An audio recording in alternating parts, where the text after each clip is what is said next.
Bawa kwartawab shalanawa, Awak-wartawab, Shalanawa, abayahawa shabashamayam, Abayahawa, Shabashamayam, salaka lanawa, Salakalanawa, al kataa yanawa, Al-Kataayanawa, watawadalak al damak, Watawadalak Al-Damak, sasatap at kataa yanawa, Sasatap at Kataayanawa, kalhalal hawadla abayahawa alahayam, Al-Halal Hawadla, Abayahawa Layam, basa masyayak yahawashay, Basha Mashayak Yahwashay, basam raw kakadas, Basham Raw Kakadas, yaman. Yaman. Okay, nandito tayo sa chapter 13. Hanggang chapter 16 lang to, ang first book. Ang second book hanggang chapter 15. Ito hanggang chapter 16. Okay. Basa. Ang unang aklat ni Macabeo, Kabanata 13, verse 1 to 53. Nalaman ni Simon na nagtipon si Trefo ng malaking hukbo at nagbabalak na wasakin ang Judea. Naisip din niya na ang balitang ito ang naghasik ng takot at sindak sa mga tao, kaya nagpunta siya sa Jerusalem at tinipon ang mga tao. Sinikap niya ang palakasin ng kanilang loob. Sinabi niya, "Hindi kaila sa inyo ang ginawa ng aming pamilya, mga kapatid, at pati na ako, alang-alang sa kautusan ni Moises at ng templo. Alam din ninyo ang mga digmaang sinuong namin." Pero mo ha, tatay na si Matatias, unang leader sa digmaan, Judas Macabeo. Judas pangalan, tinawag siyang Macabeo dahil ang Macabeo ay sa English ay hammer, sa Tagalog ay martilyo. Talagang mamartilyohin niya si Judas. Namatay si Judas dahil sa nakipagsanib sa Roma. Ayaw ni Abayhawa yan, parang nabawasan ang tiwala niya kay Abayhawa, parang doon na nakasandal sa Roma, tigok siya. Ganon din ang ginawa ni Jonathan. Binuhay ang kanilang alyansya sa Roma. Parang ang tiwala nila nahati na kay Abayhawa at saka sa Roma dahil kilala nila ang Roma ay talagang matindi sa digmaan din. Ito si Simon naman, ganun din ang nangyari. The same kasalanan. Ganun ang nangyari sa mga sangkatauhan sa mundo. Talagang walang kamalay-malay ang lahat ng born-again Christian, lalo na ang mga bishop ng born-again Christian, evangelical churches, mga pastor, na sila ay connected sa Roman Catholic.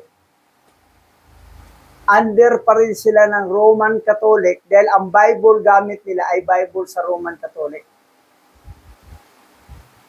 Yan ang hindi nila alam. That's why yan ang hindi nagugustuhan ni Abayhawa. Na ang lahat ng Christianity, dati ako, pastor at naging bishop ako ng Christian religion. Under the banner of First Chapel Christian Fellowship noon. Sa Mindanao, nagkaroon ako ng public debate ng Iglesia ni Manalo at saka sa defender ng Roman Catholic. Dahil nung araw kasi sa Bible School pa ako nag-aral, talagang mahilig ako sa debate. Ngayon, video na. Kaya sabi ng Catholic defender sa akin, kayong mga pastor o mga bishop ng born-again Christian, kayong mga Kristiyano na born-again, na protestante, wala naman kayong sariling Biblia. Ang Biblia, ang ginamit nyo, Biblia namin yan sa Katoliko. Nagtaka ako. Paano ito naging Katolikong Bible gamit namin? Itong King James Version gamit ko. Ang isa, mayroon akong NIV version. Tapos yung iba, American Standard Version, English version. Ang daming mga version. Lahat pala yan ay under sa Catholic dahil ang Catholic ng Vatican Canon Law ang nag-canonize. Halimbawa, King James, si Haring King James ang naggawa. Si bakla na King James, bayot yan eh, si King James. Una, 1611, 80 books. Ngayon, gumawa siya ng 66 book. Canonized by the Vatican Canon. Si William Tyndale. Si Jerome. Lahat. Hindi yan makalabas hanggang hindi canonize ng Vatican Canon. Tapos lahat ang pangalan doon sa original na Yahweh, pinalitan nila, marami pang pinalit. Yewa. Tapos ginawa ang Yahweh. Tapos yung Yahweh siya, ginawa niyang Yeshua. Tapos, ginawang Isos sa Greek. Tapos, Jesus sa English. Sa pangalawang modern Hebrew, ay Yehovah. Tapos, nagkaroon ng liturgy, ay pinalitag Jehovah. Sabay din doon sa Isos, naging Jesus. Noong 1524, AD, ni Giorgio Tracino. Siya ang the father of liturgy. Ganun ang story diyan. Tapos ang Yehovah naging Jehovah. Ang Yahweh siya ay naging Yeshua. Tapos yung pangatlong modern naman ay naging Yahuwah. Mas malapit na kay Satanas, Yahweh. Sa Bisaya, Yahweh, Satanas yan eh. Tapos, ang anak na Yahweh siya ay ginawa lang Yeshua. Medyo malapit konti kasi ang English ng Yahweh siya ay Joshua. Yeshua.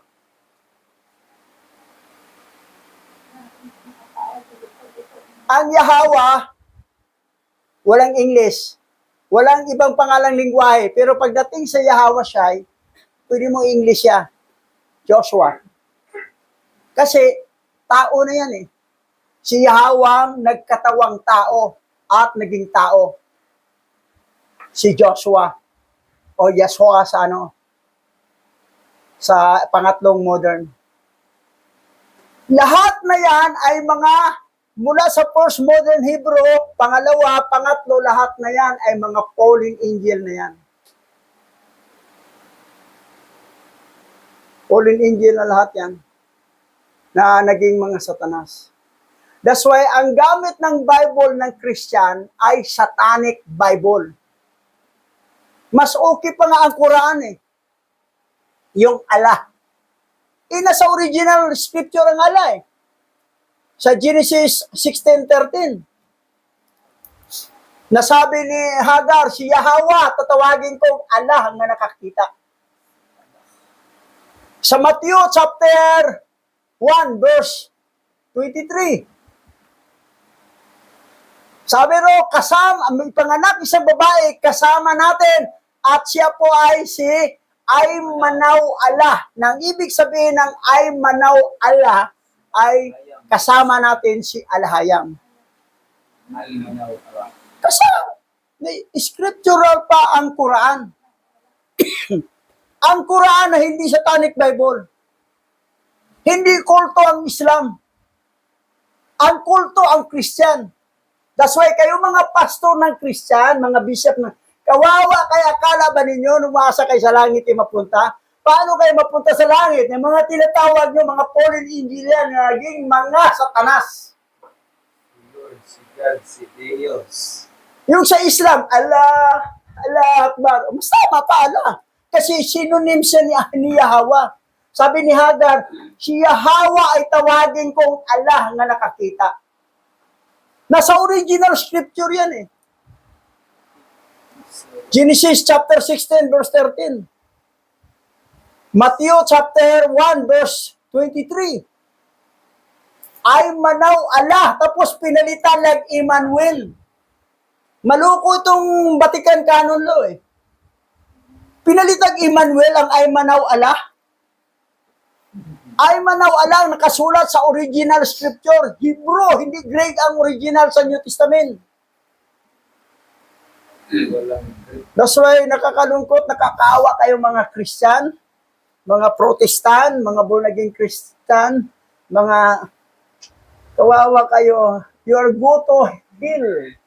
Kayo pupunta sa dagat-dagata. Paano pupunta sa langit? Ang tinatawag naman yun si Satanas. Halimbawa, tatawag ko, ming, ming, ming, ming, ming. Lalapit pa ang aso? No, lalapit, pusa.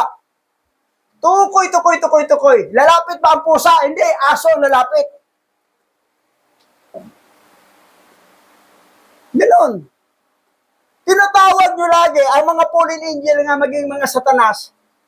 Yung amen ninyo, amen. si Amendra, Satanas ninyo, fallen angel. Yun, ang meaning. Ang nakalagay sa original, dalawa lang, aman at saka yaman. Hindi amen. Aman at saka yaman. Hindi yada. Mali pa rin ang yada. Praise ang yada eh. Ang yada kasi praise. Purihin ka. Yada. Praise. Oh. Parang kalhalal yan eh. Kalhalal. Yada. Hindi yan ending ng prayer. Kasi ang ending ng prayer, dalawa lang, aman at saka yaman. Nasa original scripture mabasa. No. Pero mas piliin ko ang yaman kasi may katunog sa Tagalog. Nayayaman ka. Hindi ka maging purdoy. Virtually. Pero kung mag-aman ka, wala namang problema, wala namang mali sa aman. Kailan, katamtaman lang ang pamumuhay mo. Okay lang, sige. Wala problema, hindi naman mali ang aman. Pero ang yaman kasi, yayaman ka. Kasi kung ano kasi binitawan sa bibig mo, yun ang mangyari. Pag sabi mo, hirap talaga ang buhay ko. Talaga mahirap kasi binitawan mo hirap. Pero pag mahirap, wala ito. Sandali lang to, padaan lang to. Darating panahon, talagang sagana ang pamumuhay ko. Nagbitaw ka sagana, kung anong binibitawan mo, yun ang mangyayari. That's why don't talk negative word. That's why ang yaman is positive word. Ang aman is ordinary word lang. Pero hindi mali. Ang mali yung yada. Mali yung yada. Praise. Ang aba nila na walang H, Kaloy. parang Kawawa. kinakawawa nila si Aba Yahawa. Aba Yahawa! Aba! Kawawa ka Yahawa! Dapat may H yun. Dahil ang alphabet ng ancient Paleo-Hebrew, ang kahit sa Aramaic Hebrew, ang A may katabing H, hindi mo walain yung H. Kasi kung walain mo H, Aba, ibig sabihin, Aba, kahabag-habag ka, makaluluoy ka sa Bisaya, o wo to you. So maraming nagamit ng Yahawa, pero hindi nila alam na ang Yahawa ang binanggit nila ay ginawa nilang kahabag-habag. Para bang sinumpa nila.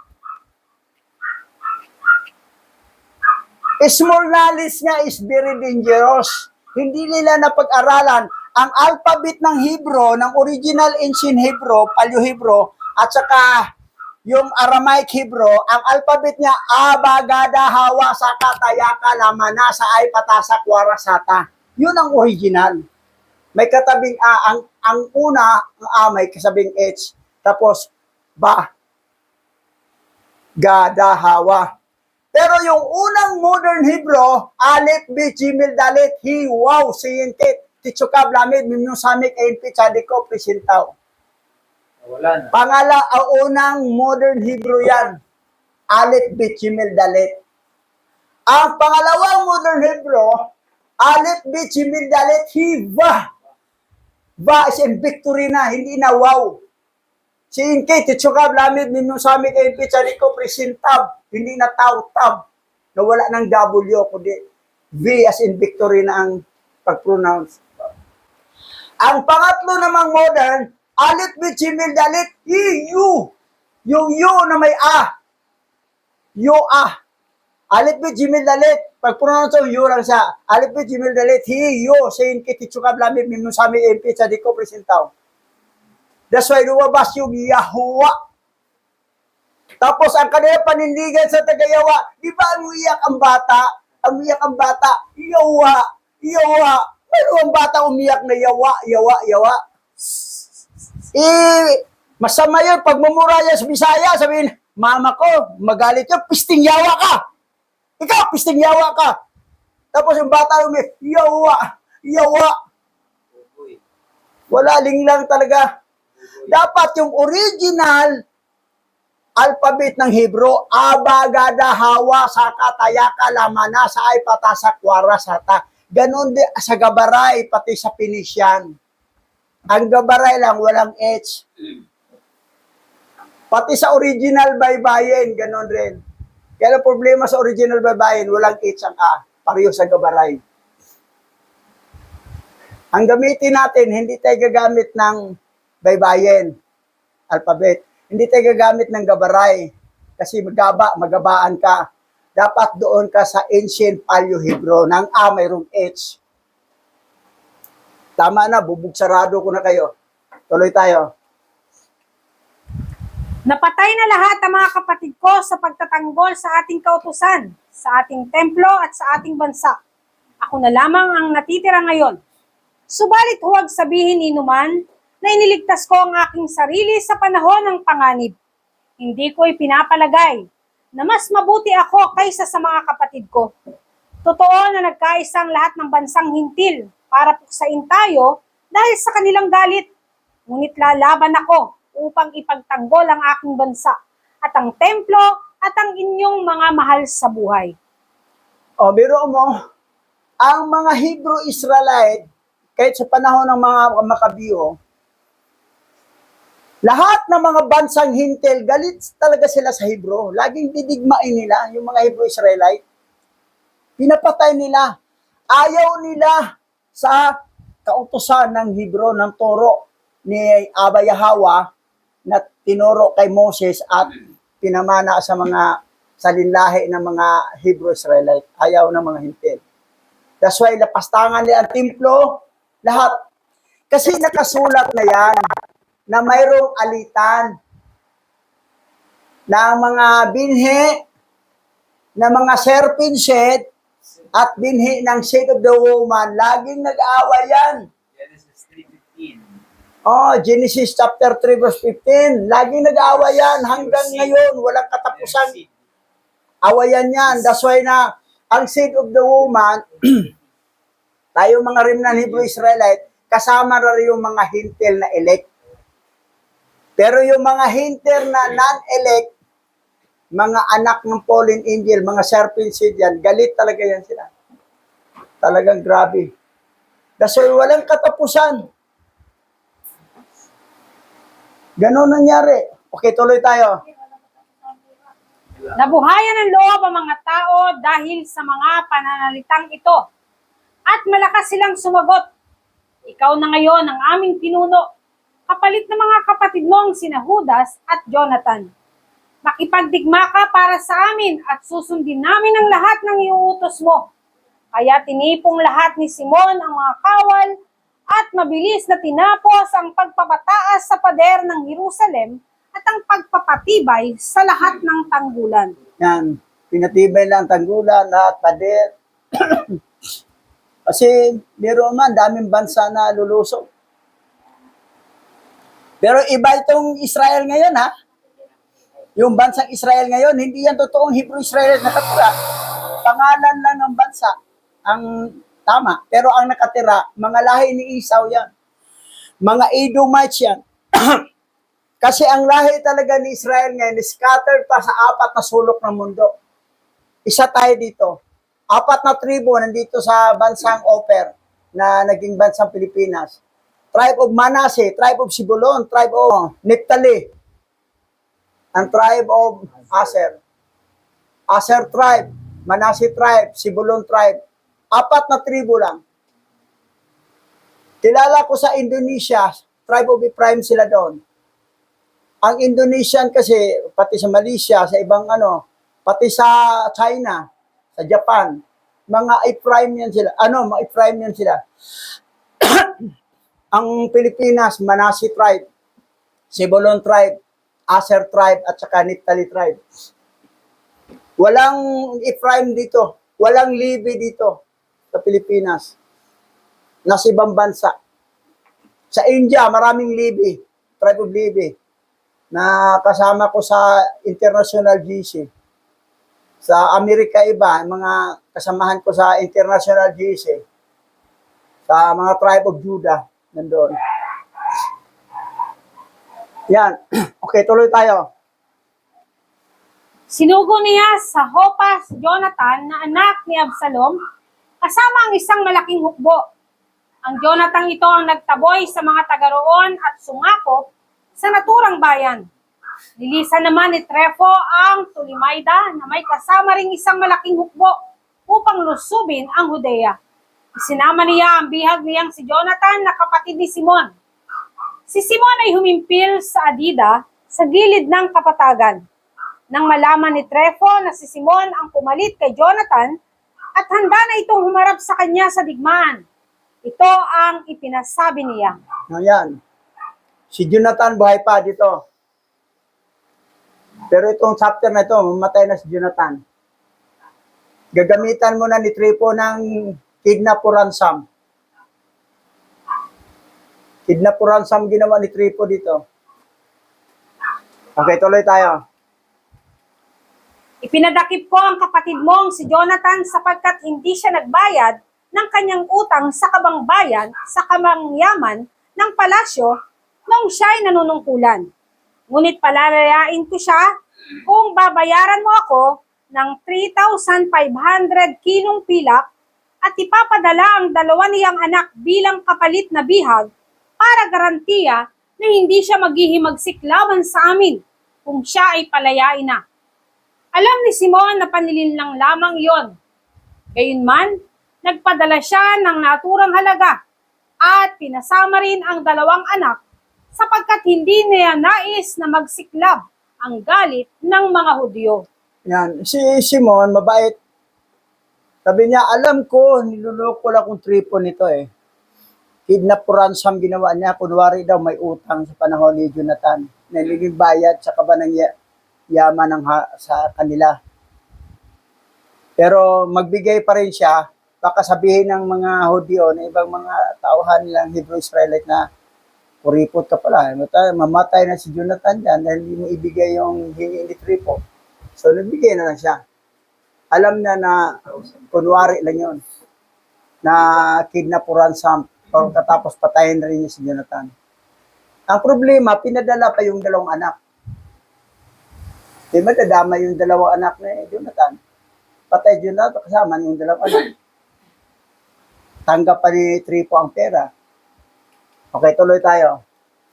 Nangangamba siya na baka masabi nilang pinatay si Jonathan dahil hindi ipinadala ni Simon ang salapi at ang dalawang bata.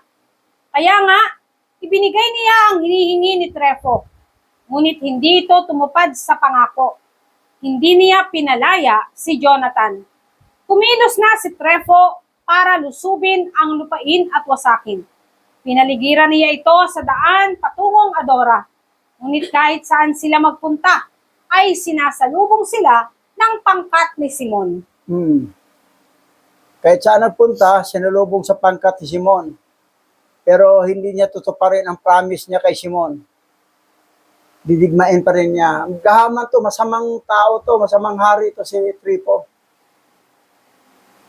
Taksel to eh. Tuloy tayo. Ang mga kawal ng kaaway na nakatalaga sa kuta ng Jerusalem ay patuloy na nagpapasabi kay Trefo na puntahan sila agad at dalhan ng kanilang mga pangailangan. Ipinasabi pa na sa ilang sila dumaan pagpunta roon. Pinahanda ni Trefo ang kanyang hukbong na kakabayo para sa paglusob. Ngunit umulan ng niebe ng gabing iyon at hindi siya nakaakyat sa kaburulan. Kaya't umatras siya at sa Gilead nagtuloy. Nang malapit na siya sa Basama, ipinapatay niya si Jonathan at doon ipinalibing. Yan. Mabuti, may saklolo si Abayahawa. Pinaulan na ng niebe, yung granizo. Hindi natuloy sa pagpunta roon. Pero, pinatay talaga ni Tripo si Jonathan. Tapos ang kabanata ni Jonathan. Hindi naman mangyari dapat yan kung talagang pitfall sa pananampalataya ni Abba Yahweh. Kailang problema si Jonathan para siyang double kara eh. Ito, yung mga taga-Roma, iba ang tinatawag nilang deity. Sige, ayaw na lang tayo dito. Kasi may pakinabang naman tayo. Oh, dito, Sunday, may bigas na maibibigay, grocery. Pero samba din sa Sabat, Saturday. Pagdating Sunday, atinta dito dahil magki-keyboard ako, bibigyan naman ko 300 pesos. Double kara. Ganun ang nangyari kay Odas Macabeo at saka kay Jonathan. Ganun din si Simon. Pareho silang mga error. Pero ginamit sila ni Abba Yahweh. Kaya lang problema, umuuga ang kanilang panampalataya.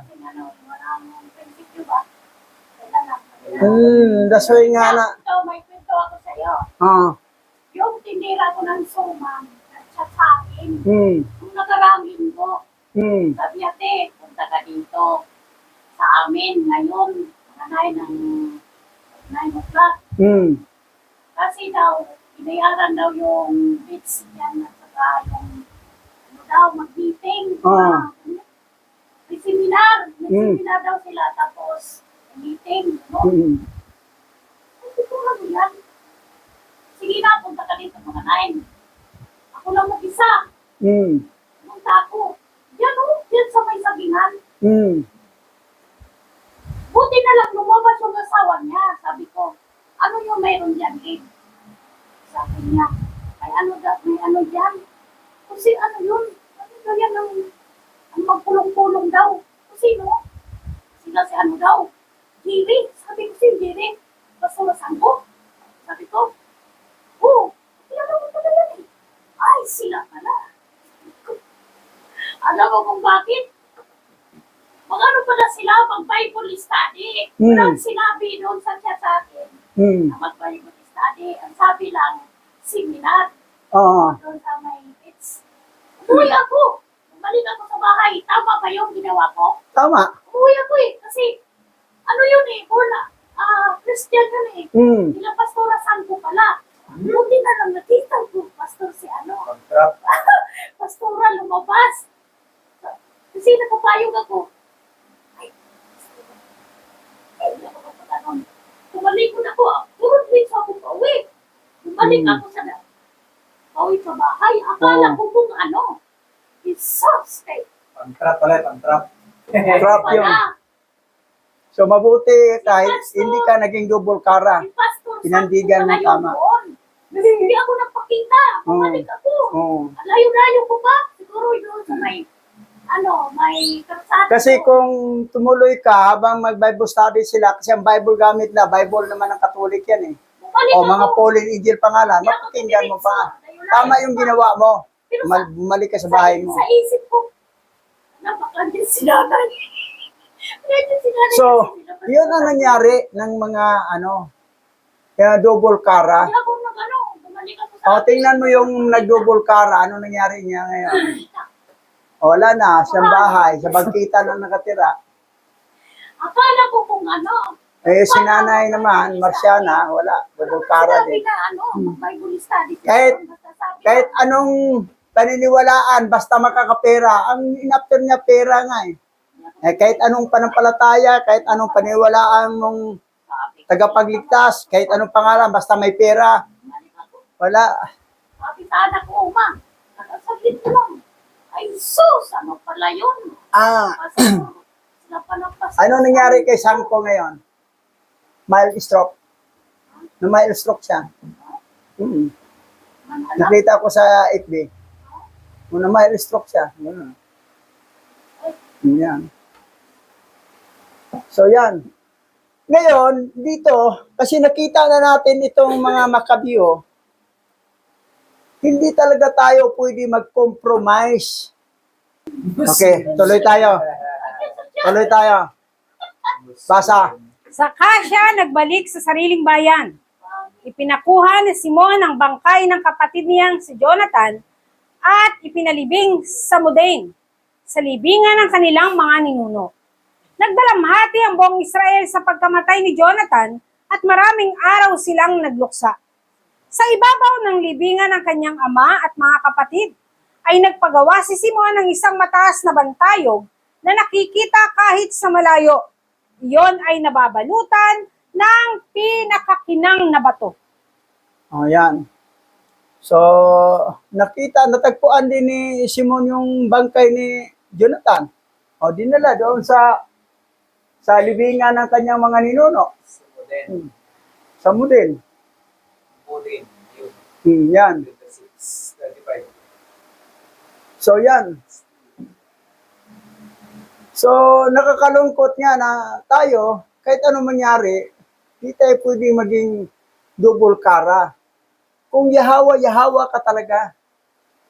Pero pag lumayo na, sayaw-sayaw na sumba-sumba, nagpuri na ni Gadriel, nag-God na, wala talaga.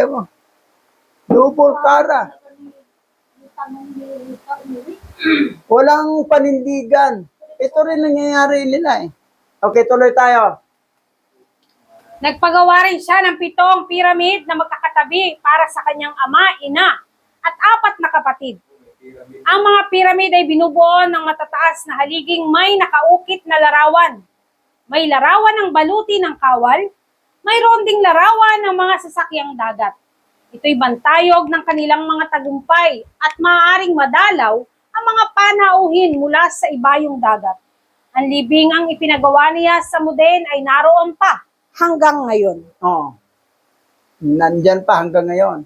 Pagpunta ka sa bansang Israel, punta ka sa Mudin, yan. Kaya lang, nakatira sa Israel ngayon, hindi naman tanga Hebrew Israelite yan. Lahi ni Esau. Lahi ni Esau yan, mga Edomites yan. Sila ang tinatawag na synagogue of Satan. Direkta ko pagsabi si Carmen. Kasi nag-reply. Mukhang magtayo na sila ng third temple eh. Maagi. Dahil wasak na yung, yung Yung mosque. mosque ng Islam. Nakaredy na lang yung pulang baka, red hyper, Mag-aalay na sila. talay sila. Magkasama sila ni Sinin dito, magkasanib. Yeah. Nakakawa. O tuloy tayo. Samantala, pinatay ni Trefo ang batang haring si Antioco VI at siya naghari sa Asya. Maraming kaguluhan ang nilikha niya sa bansang iyon. Muling ipinagawa ni Simon ng mga kuta ng Judea at pinalagyan ng matataas na tore, matitibay na pader at pintuang may kandado. Pagkatapos, naglagay siya roon ng maraming pagkain. Nagpasubo siya kay Haring Demetrio II para hilingin na huwag na silang papagbayarin ng buwis sapagkat walang ginawa si Trefo kundi ang pagnakawan sila. Ito si Tripo, napakasama to. Kamay magnanakaw yun eh. Wala lang malita nung panahon na yun. O pero mo ha, pinatay ni Tripo ang batang Antioco IV na ito ay anak to ni Cleopatra at saka ni Alejandro. Siya ang nagpalakit, pinatago nga niya doon sa bansang Arabia. Ngayon, kinuha niya, siya yung nagpaputong ng naging hari. Ngayon, adawin pa rin niya ang kaharian. Kasi ambisyoso to si Tripo.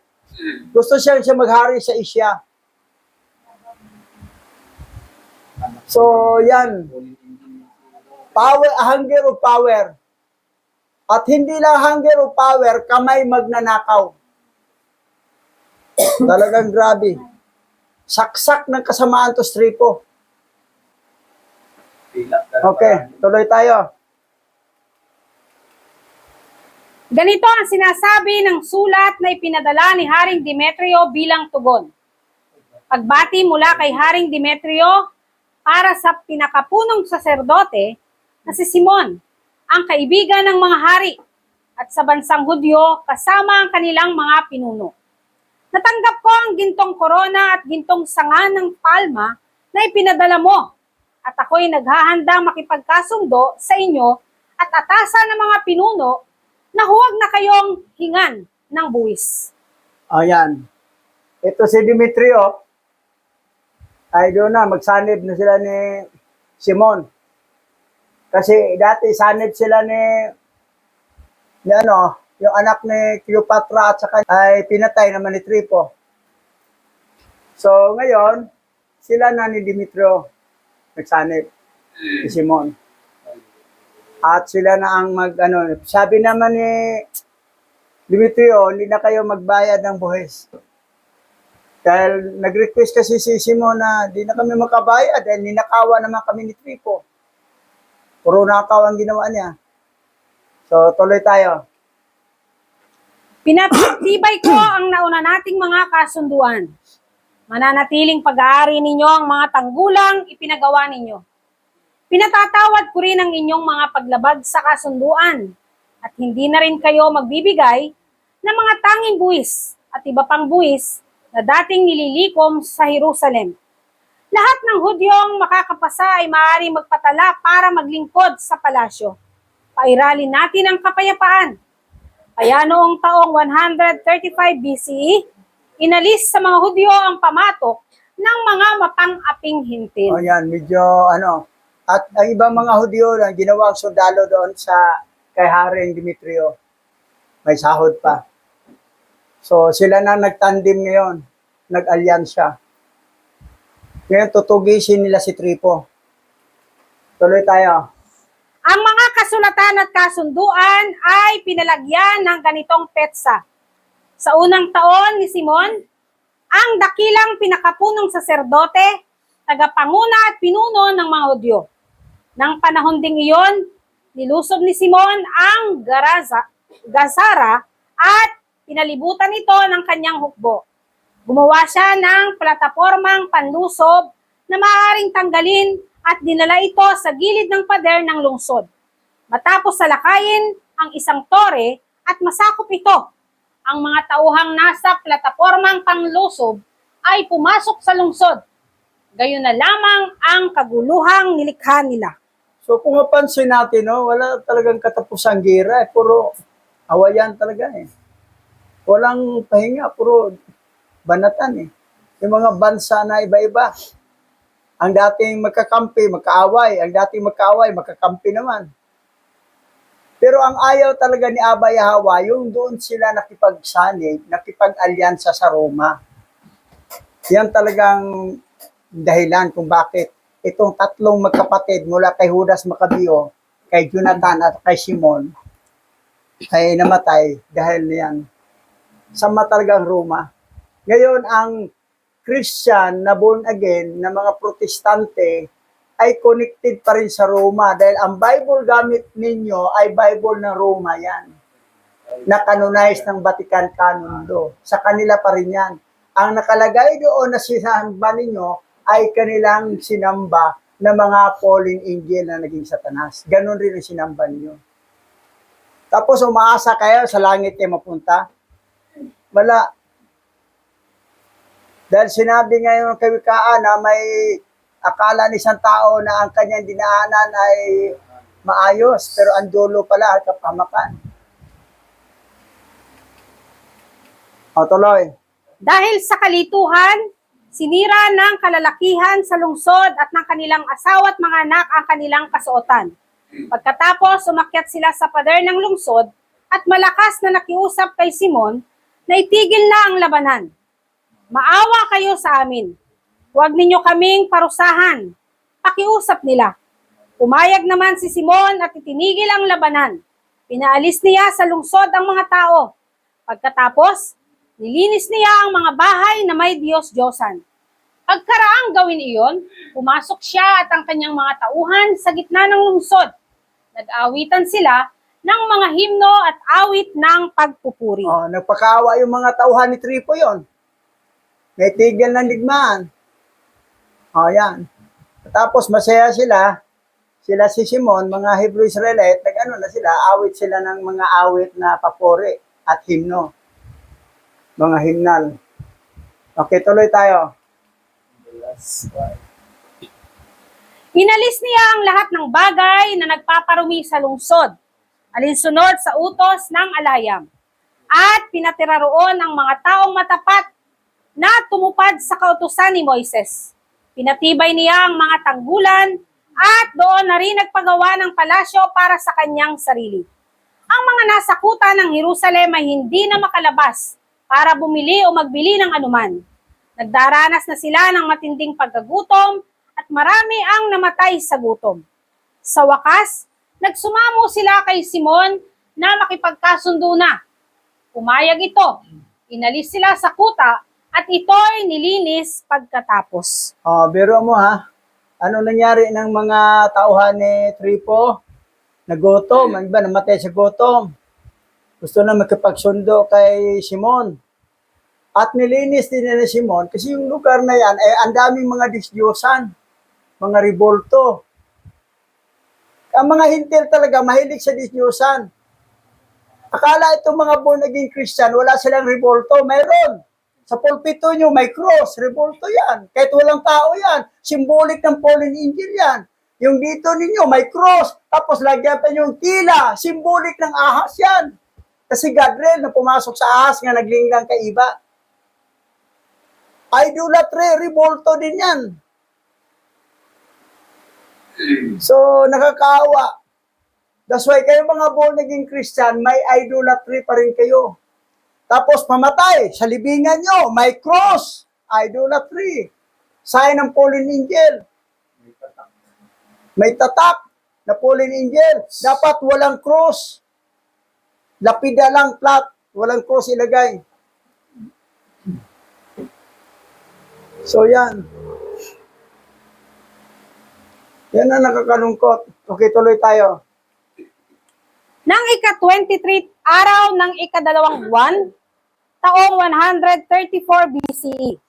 Nagkaroon ng malaking pagdiriwang sa lungsod sapagkat nagwakas na ang kahindik-hindik na banta sa Israel. Pumasok sa kuta si Simon at ang kanyang mga tauhan na umaawit ng himno ng pagpupuri at pasasalamat habang may hawak na mga sanga ng palma at tumutugtog naman ng alpa, kompyang at lira ang iba.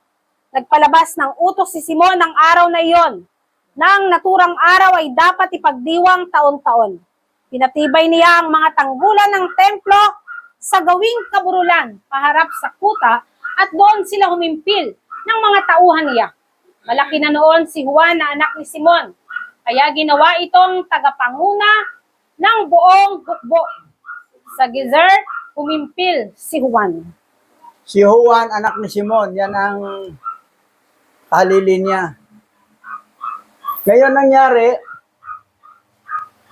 umawit na silang himno kasi nagkita na yung tagumpay sa digmaan Gumawa sila ng platforma sa digmaan. Yung mga kaaway, sumuko na, surrender na. Halos namatay sa gutom, mga kaaway. Wala na makain. Kinulong nila sa loob. Oo. So, kita mo, Lalabas kayo. itong panahon na ito, maayos pa yung mga ano ni Simon. Pero once na bubuhayin niya ang pag-alyansa doon sa Roma, Mawala na naman. doon naman simula. Tigok na siya. Manugang lang ang nagtigok kay Simon. Manugang lang niya. Ginawa pa niyang manugang niya na punong saserdote. Na mukhang, kasi punong saserdote, manugang niya, pinuno ng hukbo. Pero si Juan namang anak na, ginawa rin pinuno ng hukbo. Itong manugang, gusto yung suluhin. Nakipagsanib pa sa kalaban ng hari ng mga hintel. Tigok si Simon. Ang kamalian lang talaga itong tatlong magkapatid ay puro connected sa Roma. Yung pag-connect sa Sparta, wala nang problema yon. Kasi ang Sparta ay namarinti sa kanila. Pero itong sa Roma, itong matitinding. Yung bakit tinanggal ito sa naging 66 book, kasi dito mabibisto na ang kanhi ng pagkamatay ng mga tatlong magkapatid dahil po sa connection nila sa Roma. At hindi rin naisip na itong mga pastor, mga bishop ng born again Christian, dahil sa Bible na ginamit ninyo, na 66 book, na wag daw dagdagan, wag daw bawasan, samantala ang original scripture ay 777 books. 777. Pero ginawa ni Satanas na 2 para maging 666. Kasi ang tao, si Adan, nilikha sa paanim na araw. Number 6 tayong tao, ang number natin. Ngayon, basa ka ng aklat na 66 book, 6 plus ikaw 6, 6 na. Hindi na napupuna ng mga pastor ng Christian at saka bishop ng Christian. Wala talaga. Walang knowledge, walang ano. Blind. Spiritual blind. Oo, wala.